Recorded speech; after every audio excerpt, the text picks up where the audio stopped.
Welcome to Grandma's kitchen. வாழ்க வளமுடன், வாழ்க பல்லாண்டு. இன்னைக்கு நம்ம பார்க்க போகிறது ஹோட்டல் டைப்பில் திடீர் சாம்பாருங்க. டக்குன்னு ஆயிரும்.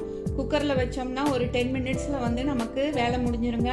இதுக்கு ரொம்ப கட் பண்ணுற வேலையோ ரொம்ப ஃப்ரை பண்ணுற வேலையோ எதுவுமே கிடையாதுங்க.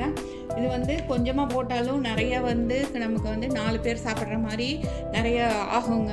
இதுக்கு வந்து ஒரு 2 டேபிள் ஸ்பூன் துவரம்பருப்பு, 2 டேபிள் ஸ்பூன் பாசிப்பருப்பு, மீடியம் சைஸ் தக்காளி 2, ஒரே ஒரு உருளைக்கிழங்கு, மீடியம் சைஸு வெங்காயம், இதெல்லாம் வந்து அப்புறம் 2 பச்சை மிளகாங்க. இதையெல்லாம் பாயில் பண்ணுறதுக்கு இந்த சின்ன வெங்காயம் 4 சிகப்பு மிளகாய், இந்த கருவேப்பிலை, இதெல்லாம் தாளிப்புங்க. இப்போ நம்ம எப்படி செய்யறதுன்னு பார்க்கலாம் வாங்க.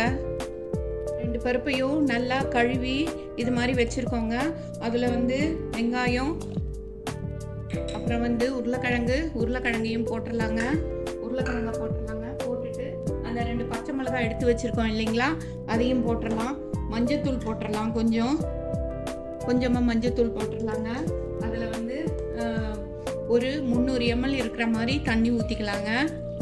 தண்ணி ஊற்றிக்கிட்டு அதுக்கப்புறம் அதில் கொஞ்சம் எண்ணெய் ஊற்றிடலாங்க.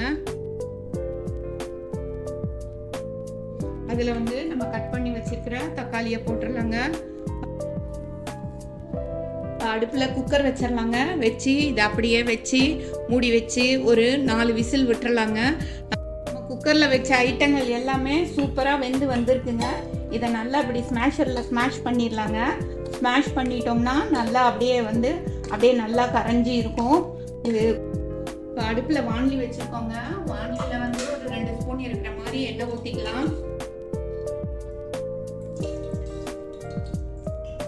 தாளிப்புக்கு தகுந்த எண்ணெய் ஊற்றிக்கலாங்க. அதில் கடுகு, சீரகம், வெந்தயம், இதை எல்லாத்தையும் போட்டுடலாங்க. போட்டுட்டு நம்ம கட் பண்ணி வச்சிருக்க சிகப்பு மிளகாய், அப்புறம் வந்து சின்ன வெங்காயம் கட் பண்ணி வச்சிருக்கோம் இல்லைங்களா, அதையும் போட்டுடலாம். கருவேப்பிலையும் போட்டுடலாங்க.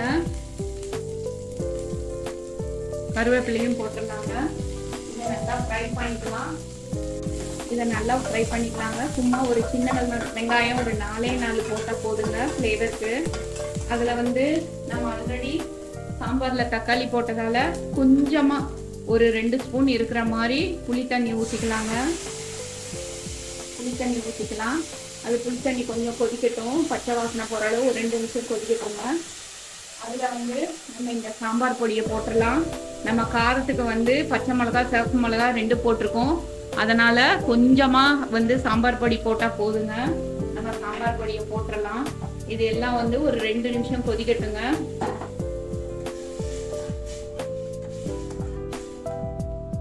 2 நிமிஷம் கொதிக்கட்டும். நல்லா கொதிச்சு வருதுங்க. புளி தண்ணி நல்லா கொதிச்சு வருது. அதில் வந்து சின்ன பீஸு, ரொம்ப குட்டியாக சின்ன பீஸ் வந்து வெல்லம் போட்டுக்கலாங்க. அதில் வந்து ஒரு 1/4 ஸ்பூன் பெருங்காயத்தூள் போட்டுக்கலாங்க. ஃப்ளேவருக்கு உப்பு போட்டுக்கலாங்க. இப்போ நம்ம ஸ்மாஷ் பண்ணி வச்சிருக்கிற இந்த பருப்பு தண்ணியை ஊற்றிடலாங்க. நல்லா கொதிச்சு வந்துருச்சுங்க சாம்பார். நல்லா கொதிக்கட்டும். 5 மினிட்ஸ் கொதிச்சு வந்துருச்சு. கொதித்த உடனே நம்ம வந்து நம்மளோட ஹோட்டல் சாம்பார், சீக்கிரமாக செய்கிற குயிக் சாம்பார் வந்து ரெடி ஆயிடுச்சுங்க. இப்போ இதில் வந்து கொத்தமல்லியை போட்டு இறக்கிடலாம்.